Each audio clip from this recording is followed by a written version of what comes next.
That's called Down Into Muddy Water. It's from the new album from Shakin. Stevens, who's with us on the show. Hello. Hi, David. Oh, this is is this a departure for you? Because I was quite shocked when I heard this album, in a good way, can I just say? Well, you're not the only one, really. A lot of people were shocked by it in a good way. Basically, I've been, trying to move on music-wise, but the instruments you hear on the album, I mean, I've been using them for quite a while, really. You know, the harmonica and the slide guitar, the mandolin, the banjo, and all that. So that's been going on for quite a while. But the songs on the album, there's lots of stories on there. Some are darker than others, and it was just researching the family. And we found all these stories, so we thought, well, let's put some words to them. And this was family that you didn't know you had, wasn't it, when you were doing all this research? Absolutely. I mean, my brother, I'll give you an example. He passed away 3 weeks ago, 94, and we've actually mentioned it to him a while ago and asked him again, and he said no. He said I don't know nothing about the your ancestors down in Cornwall, and families basically they were all kind of hush hush and didn't really want to talk about the family. Hence the track on there, Secret and Lies. So we set about and we found really that my ancestors were copper miners, tin in Cornwall. In dates of 1760, and we can go back further than that, but at the moment it's not the right time. At the moment, we've gone back as far as we can go at the moment. But when the mines closed, our family in 1880, I believe, they moved to America, South Africa, Australia, and New Zealand, and. So yeah, it was, and we actually got a book of J.C. Burroughs, and the conditions down there is horrific, really. I mean, it's vertical, so you go down. They used to go down on the ladders, and it would take them a while to get down there, an hour or so or more, and do a day's work in treacherous conditions, the arsenic, and they couldn't see. They just had these candles, basically. Then after a good day's work, they'd climb up these ladders, and being tired, they'd fall back down again, and so it was. And I think J.C. Burroughs asked the miners, would you like to go back down? And they said, not on your life, Yeah. So you've got relatives in Cornwall, which we'll get on to. Did this start out as just you researching your family tree then? Yes, it started from there. I mean, you come to a time in your life, really, and that you don't know what went on in your family. And when I was growing up, I mean, nobody used to really talk about it, really. I mean, my father, his 13 uncles, when I went to the senior school, I used to pass them going to school, and I didn't realise that they lived in the houses I'd passed. No way. So they'd keep everything hush-hush. If my mother wanted to talk to her sister, they'd say, go out and play. We should have a chat now. And and they didn't talk then, and that's how it was. And so I didn't know anything, and it was time to research. And the stories unfolded, and we thought, well, Down in the Hole, hence the first track. Yeah.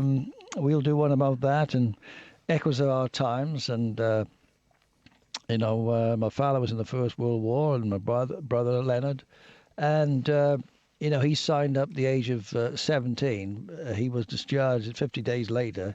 He had told him he was 20.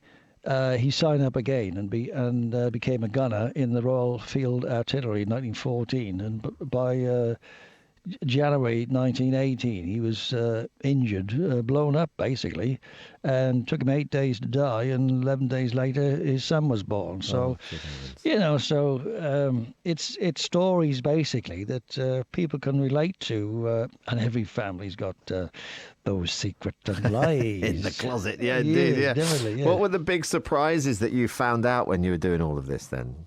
Well, the whole thing was a surprise, basically. The whole thing. I mean, my great uncle Samuel, another Samuel, because it's a very popular name then, and in 1936, he was a minor by the age of 8, and on his 8? yeah. I mean, they had children down there working. They had women down there working, and they had arsenic in the air. It was terrible conditions, and he was playing on top of the mine and got caught up in equipment and died and went down that dreaded hole. So you found out you had a half brother. Yeah, And that your dad had been previously married. that's right. Yeah. That was a shock, a complete shock, really, because when we started looking at the. I said to my partner, we need to get the full certificates because we only had half certificates, so the information weren't on there. So when we got the full certificate, we saw another woman on the certificate, and I didn't know that my dad was married for a year and had a son. I didn't know this, but so yeah, it was all kind of. Come into the light, really. Did you sometimes at any point think, oh, do you know what? I really don't want to find out, actually, what's going on. I'll just leave it be, leave it as it is. I understand what you're saying there, David, but I think, whatever happened, and there's nothing you can do about it or indeed change it. So, but it's nice to know. I wanted to know, and I'm really pleased, really, because I can share these songs with the people that's been down the mines and the echoes of our times where they fought what was right, and if they didn't go out there and do that, I mean, we might be in a different world now, a country, Indeed. Shakin Stevens is our guest on the show today, and the album is called Echoes of Our Times. We'll play the lead single from it a little bit later on, Shaky. Thank you. Down in the Hole is a track that we've played, and it's basically about your Cornish ancestors. Yeah, it is, yeah. And there's other tracks on the album, Fire in the Blood. My grandmother, she was born in 1860, Florence Jessie.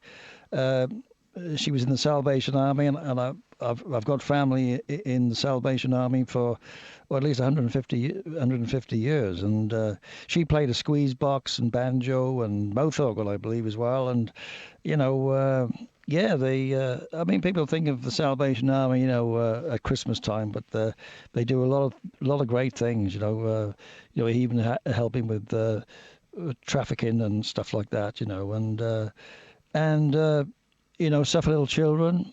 Well, I don't know. I mean, will that ever stop? I think the children will continue to suffer, but we keep everything crossed. Train of Time is about, time going so fast, whether you're rich or poor. We're all going to go one day. And things like that, basically. And the food, really, was the love of the world. And if only they have been put it to bed and said, okay, look, life's too short. Let's make it up, whatever it was. Yeah. So you're part Cornish then, really? I am, yeah. I mean, a lot of people... well, yes, because my father's father, I mean, he... as I say, a lot of them went to, America, South Africa, and Australia, New Zealand, and that. But my dad's father stayed in the UK, and they just basically moved around, really, because there was no work. And so my dad was born in Bradford and then moved down to Pontypridd, eventually, and met the woman that brought me up. My lovely mother, and it was 1,000,001, really, and basically, and so that's what it went on, really. So are you going to be touring this album? I am, yes. I can't wait, really. I've been out for a while, tour-wise. I'm always working. People think if you're not on tour or not on TV, you're not doing nothing. It's far from the truth, really. But I'm actually coming down to Truro. I'm in the hall for Cornwall on the 10th of May. This is 2017. You have to, Shaky, now, don't you? Yeah. Now you're part Cornish. You got Cornish songs on your album. You better put us on the tour schedule. Yeah. Plymouth and Pavilion 11th of May. Truro, I said Truro. Yeah. I've just been reminded of that. Torquay and the Barbican Theatre the 12th of May.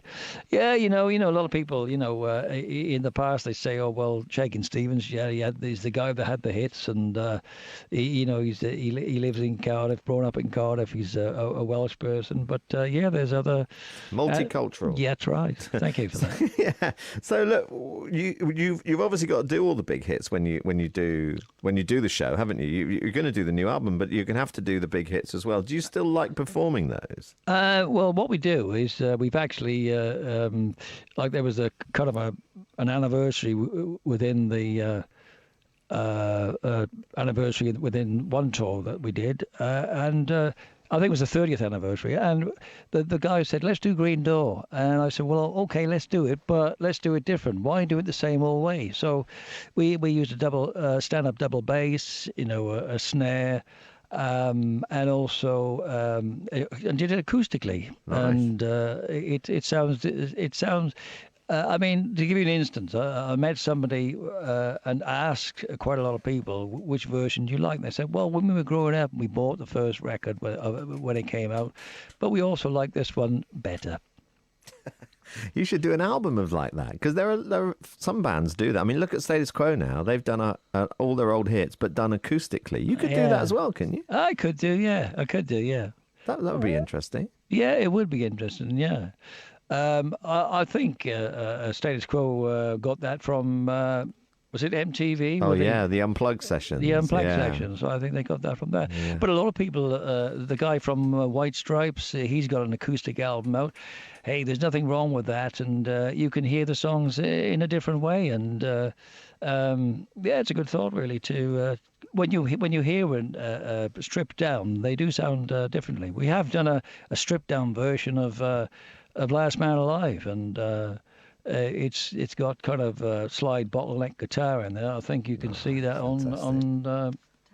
on Telegraph site. It's up there. All right, fantastic. Let's see, I grew up in your era when you were having all the big hits. Okay. And I was Ultravox, Duran Duran, Spandau Ballet, all that lot. But there was one of your records was in amongst my collection. It wasn't Green Door. Okay. It was Hot Dog. Oh, right, the old Corky Jones one. Yeah, I love that track. Yeah, it's got a great rhythm to it, isn't it? And of course, the bass drum is very, very high in the mix. That was done originally. I say Corky Jones, you probably know him by Buck Owens. Oh, Buck Owens, yes, of course. Yeah, well, he did it first, and I heard it, and we did a different take on it. And the story goes that Buck, the late Buck Owens now, he heard my version, and he started doing mine. So that was a great thrill for him to do that. Yeah, that's fantastic. That's really good. Which of those? I'm going to ask you a couple of questions, right? And it's the same one, but in two different eras. So, which of your early hits are you most proud of, and which on this album are you most proud of? Well, this album now is. I mean, they're all kind of personal in certain ways, and.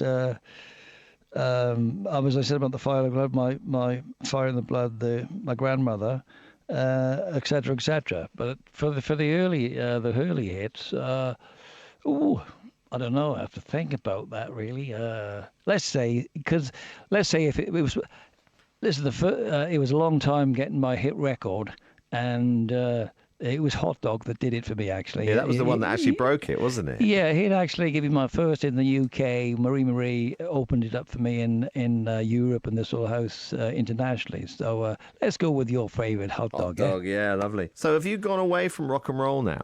Not really. I mean, rock and roll for me really is, it's a term used for different styles with underneath that umbrella. It can be, it can be blues, rhythm and blues. It can be folk rock. It can be all different styles within the music. I mean, there's also gospel within that umbrella, and there's a gospel track which, because I've got Methodist preachers in the family as well, so hence the track we did was "Spread the Word."